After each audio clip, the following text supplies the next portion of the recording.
आइए आपका अपना प्यारा सा यूट्यूब चैनल BS एजुकेशन में आप सभी का स्वागत है, अभिनंदन है। और हम आज लेके आए हैं आप लोगों के लिए क्लास 12 का VVI 20 क्वेश्चन जो सब्जेक्ट ज्योग्राफी यानी भूगोल से लिया गया है और ये एग्जाम की दृष्टि से बहुत ही महत्वपूर्ण है। एक भी क्वेश्चन इससे बाहर नहीं आएगा। ये 20 क्वेश्चन पढ़ लेने से आपका ज्योग्राफी जो विषय है भूगोल जैसे क्वेश्चन आना ही आना है, अनिवार्य है। हम लेके आए हैं क्वेश्चन, देखिए इस प्रकार है। क्वेश्चन पहला है उदयपुर किस राज्य में स्थित है? उदयपुर किस राज्य में स्थित है? आपका ऑप्शन है Gujarat, option B Punjab, option C Haryana, option D Rajasthan. आपका करेक्ट आंसर होगा option D Rajasthan. Next question है आपका निम्न में कौन सी रोपण फसल नहीं है?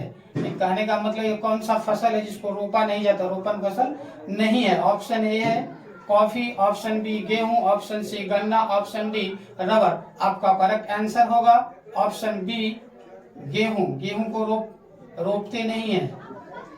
नेक्स्ट क्वेश्चन आपका सहकारी कृषि अधिक सफल रही है? ये जो सहकारी कृषि थी वह सबसे ज्यादा सफल किस देश में रही है? ऑप्शन ए है रूस, option B Denmark, option C Netherland, option D Bharat में। इसका ऑप्शन ए सही है, सबसे ज्यादा सहकारी कृषि रूस में सफल रही है। नेक्स्ट क्वेश्चन है आपका डॉक्टर महबूब उल हक मूल निवासी थे? डॉक्टर महबूब उल हक जो थे वह मूल निवासी थे, कहाँ के थे? Option A Bharat, option B Pakistan, option C Afghanistan, option D Iraq. आपका करेक्ट आंसर होगा option B Pakistan, option B Pakistan. Next question है आपका खट्टे रसदार फलों की कृषि संबंधित होती है? खट्टे रसदार फलों की कृषि संबंधित होती है। ऑप्शन ए मिश्रित कृषि, ऑप्शन बी सघन कृषि, ऑप्शन सी भूमध्य सागरीय कृषि, ऑप्शन डी रोपण कृषि। आपका करेक्ट आंसर होगा ऑप्शन सी खट्टे रसदार जो फलों की कृषि होती है वह भूमध्य सागरीय कृषि होती है। नेक्स्ट क्वेश्चन है स्लेम इस्पात उद्योग है? स्लेम इस्पात उद्योग है कहाँ है? Option A Tamil Nadu, option B Karnataka, option C Andhra Pradesh, option D Maharashtra. आपका ऑप्शन ए सही होगा तमिलनाडु। नेक्स्ट क्वेश्चन आपका रबर किस प्रकार की कृषि की उपज है?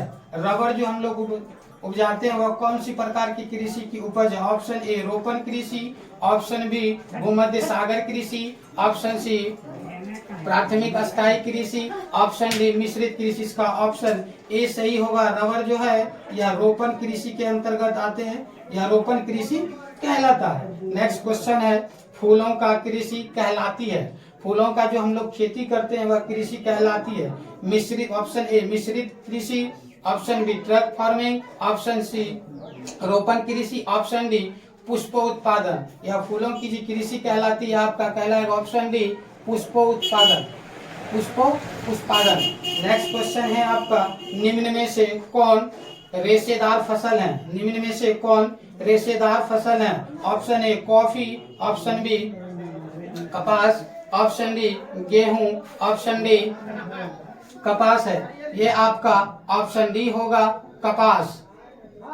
ऑप्शन डी इसका करेक्ट आंसर है, रेशेदार फसल होंगे कपास। नेक्स्ट क्वेश्चन है निम्नलिखित में कौन सबसे छोटी बेसिन है? निम्नलिखित में कौन सबसे छोटी बेसिन है? ऑप्शन ए है Krishna basin, B Godavari basin, C Tapi basin, D Narmada basin. इसका ऑप्शन बी सही होगा, करेक्ट आंसर गोदावरी बेसिन सबसे छोटी बेसिन है।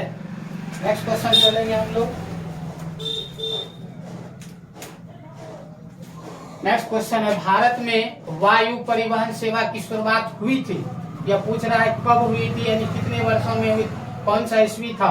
ऑप्शन ए है 1947 में, ऑप्शन बी 1911 में, ऑप्शन सी 1921 में, ऑप्शन डी 1935 का करेक्ट आंसर होगा ऑप्शन बी 1911 ईस्वी में भारत में वायु परिवहन सेवा की शुरुआत हुई थी।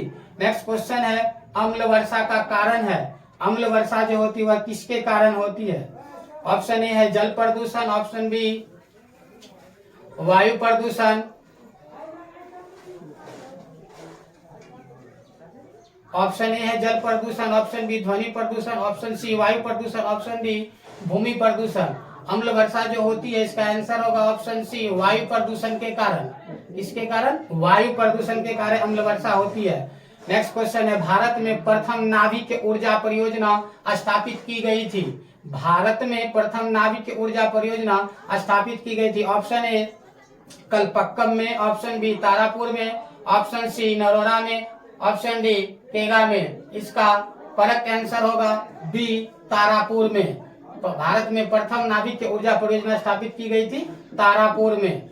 नेक्स्ट क्वेश्चन है बोकारो इस्पात केंद्र है। बोकारो इस्पात केंद्र है मिश्रित क्षेत्र में, निजी क्षेत्र में, सार्वजनिक क्षेत्र में, इनमें से कोई नहीं। इसका ऑप्शन सी सही होगा सार्वजनिक क्षेत्र में। बोकारो जो इस्पात केंद्र है वह सार्वजनिक क्षेत्र में है। ऑप्शन सी सही है इसका। भारत में हरित क्रांति शुरू हुई थी। भारत में हरित क्रांति शुरू हुई थी। ऑप्शन ए 1950 के दशक में, ऑप्शन बी 1960 के दशक में, ऑप्शन सी 1970 के दशक में, ऑप्शन डी 1980 के दशक में। इसका करेक्ट आंसर है ऑप्शन बी 1960 के दशक में भारत में हरित क्रांति शुरू हुई थी। नेक्स्ट क्वेश्चन है कोलकाता पत्तन स्थित है। कोलकाता पत्तन स्थित है। ऑप्शन ए कर्नाटक में, ऑप्शन बी ओडिशा में, ऑप्शन सी केरल में, ऑप्शन डी पश्चिम बंगाल में। इसका करेक्ट आंसर है ऑप्शन डी पश्चिम बंगाल में। पश्चिम बंगाल में। ब्राजील। नेक्स्ट क्वेश्चन है ब्राजील के कॉफी क्षेत्र को कहा जाता है। ब्राजील में जो कॉफी का क्षेत्र है उसे कहा जाता है। ऑप्शन ए फेजेंडा, option B agenda, option C मिल्पा, ऑप्शन डी लदान। इसका करेक्ट आंसर होगा ऑप्शन ए फेजेंडा। ब्राजील के जो कॉफी के क्षेत्र को कहा जाता है वह है फेजेंडा। नेक्स्ट क्वेश्चन है उत्तर भारत में सिंचाई का मुख्य स्रोत कौन है। उत्तर भारत में सिंचाई का मुख्य स्रोत कौन है। ऑप्शन ए नहर, ऑप्शन बी नलकूप, ऑप्शन सी तालाब, ऑप्शन डी इनमें से कोई नहीं। उत्तर भारत में सिंचाई का जो मुख्य स्रोत है वह आपका करेक्ट आंसर होगा ऑप्शन ए नहर। ऑप्शन ए नहर। नेक्स्ट क्वेश्चन है केंदुझर मैग्नीज क्षेत्र स्थित है। केंदुझर मैग्नीज का जो क्षेत्र है वह स्थित है। कहाँ स्थित है। Option A Madhya Pradesh, option B Jharkhand में, ऑप्शन सी ओडिशा में, ऑप्शन डी छत्तीसगढ़ में। इसका करेक्ट आंसर होगा ऑप्शन डी छत्तीसगढ़ में। ऑप्शन डी छत्तीसगढ़ में।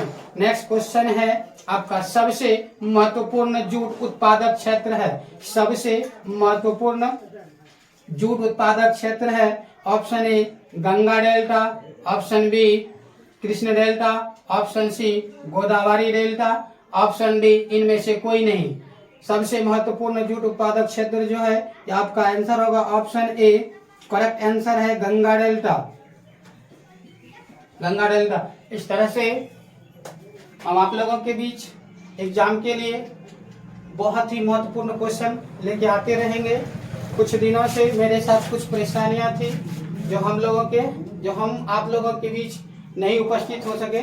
वो हमारे फिगर को देखकर ही पता चलता होगा कि मेरे साथ कुछ ऐसी अनहोनी घटनाएं घटी जिससे मैं हम आप लोगों के बीच नहीं आ सके। अब से रेगुलर चलेगा और इसी तरह का बहुत ही महत्वपूर्ण क्वेश्चन हर एक विषय क्लास 12 का और क्लास 10 का लेके आते रहेंगे। और हमारे वीडियो देखते रहिए, आपके एग्जाम के लिए बहुत ही महत्वपूर्ण है। और बने रहिए BS एजुकेशन प्लस में जो आपके बेहतर भविष्य की आशा और उम्मीद रखते हैं। थैंक्स।